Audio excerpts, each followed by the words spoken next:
Hi there. So recently I replaced the rear window in this Ford F-150. It is a power window back here, and I have trouble just throwing things away when I see there's some potential value in them. So obviously I got rid of the glass, but what I did pull out was right here. This is the motor assembly that would move the window open and shut, right? And I started thinking, that's a pretty decent motor. I could maybe do something with that. So the idea I have right now, which might not turn into anything, is on my 370Z here. I thought it'd be kind of cool to add a dynamic wing or spoiler on the back, you know, when you're braking. You know, it can get a little bit more air brake going on. That's the idea of what I was thinking of doing at this point. I don't even know if I want a big wing. I always kind of make fun of the Boeing cars. Boeing meaning, oh, I won't even explain it. You don't get my reference.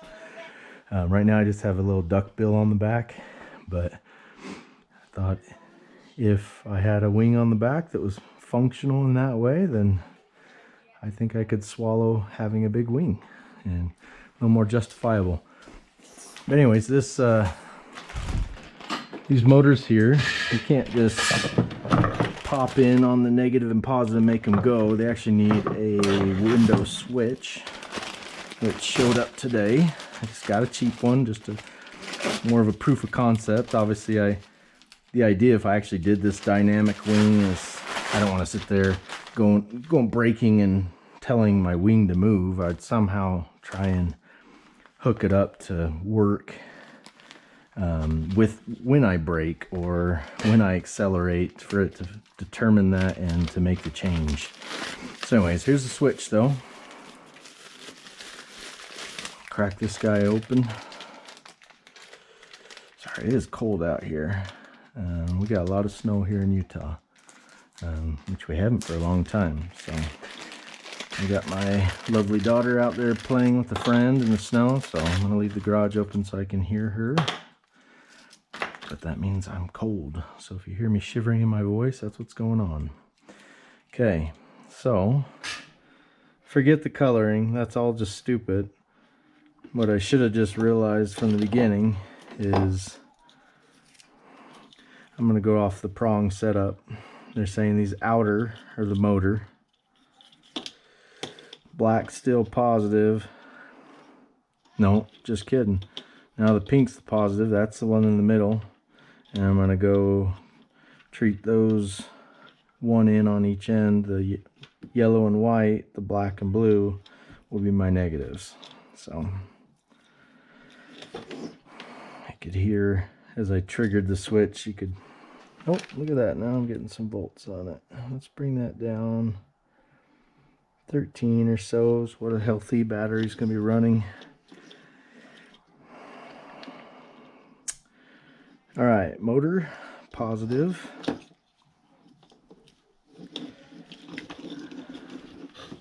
Don't need you anymore. Might as well save some battery.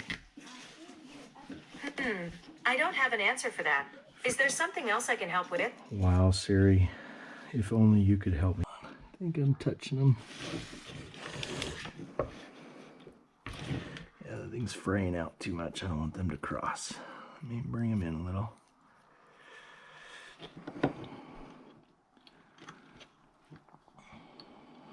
Stop it. Play nice. All right.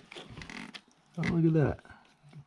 I get light on the switch. That kind of lets me know I've got my positive and negative right, I hope.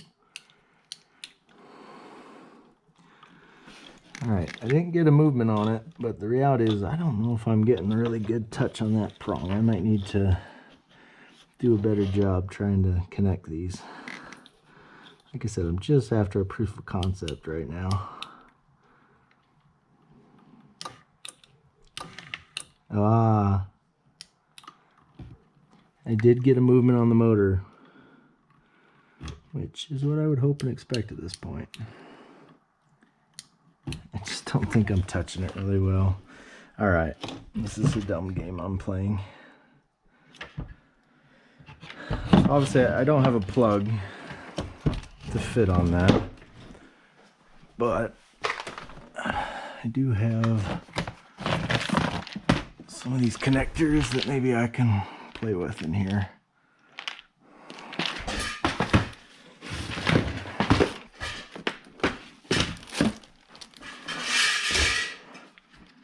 Alright, I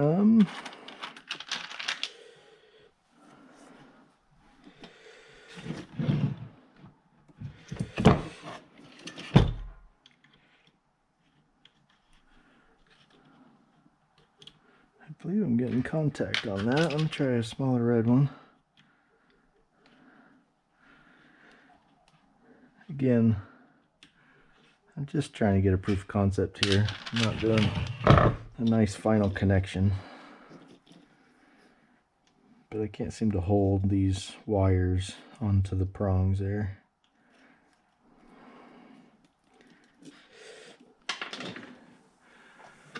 Choose weapon of choice here. That one looks... yeah, that's not the wood I wanted to do.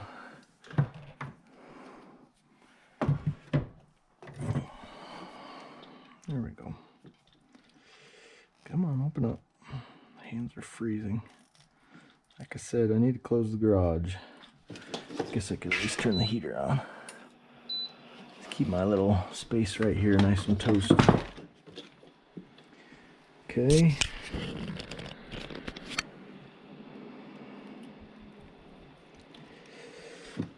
Crimp down on that guy.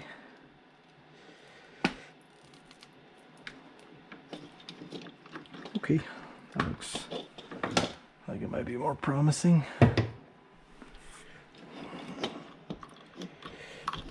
Okay. That's gonna at least guide me onto the prong better. I can just slide in, right? If I hold tight or push it in, then I should be able to get a good connection. I am obviously getting movement back and forth. It's not pulling it like I would expect it did, you know, when it opens up the entire window. So I don't know what it's not happy about right now. Maybe it just knows this is a FoMoCo, Ford Motor Company part, and it's like, dude, you can't put me on a Nissan. I am not going to work for you.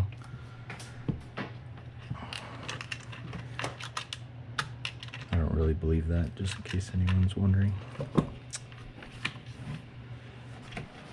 Alright, at this point, I'm getting bored with working on this, and if you're watching me, you probably need some entertainment, so... Do you know what? I've been watching this cool show that talks about Henry Ford a little bit. Well, not the whole show, it's just like one part. But Henry Ford was kind of a crazy guy. He had some good things about him, but obviously some bad things too. But one good thing is he really did not like waste. He tried to do the best he could with what he had going on. You know, any material, he just didn't want it wasted. And one of the materials that they had that they'd use on the earlier cars was wood. They would have, you know, he would have his own wood factory, growing his trees, getting it all ready. But then when they were all done putting together a car, they would have scrap of wood. And he didn't like that he had all this scrap wood. He thought it could be used for something more. So what he ended up doing is taking that scrap wood and turning it into charcoal briquettes. And I would say he's credited for making charcoal briquettes more widely used, you know, because people were getting out in their cars, and it's like, hey, you should get out, go out to the wilderness, cook, have a cook up. I don't know, that doesn't sound right. Anyway, so I just thought that was an interesting fact about Ford Motor Company and Henry Ford. So anyway, now that I hopefully distract you for a minute, I want to see. Yeah, look at that. See the cable coming in and out? And then over on this end, it should be doing that now. Both of them. So the way that this assembly worked is if you had the rear, well, let's get a visual over here on the window. Those cables would come in on the two sides. Hold on one second, beautiful. The windows would, or the cables would come over on the two sides and grab on to that center window, one pulling it this way, one pulling it that way. So when you wanted to open it, it would yank it open, and then when you want to close it, it would yank it closed. So anyway, so now I've got that working. Now we'll see what I could actually do with it on a wing. Like I said, I've got a duck bill going on right now, and I don't know, there are a lot of cool concepts of, like I've seen, like they almost will tuck in a wing, it's hidden, and then it'll come out.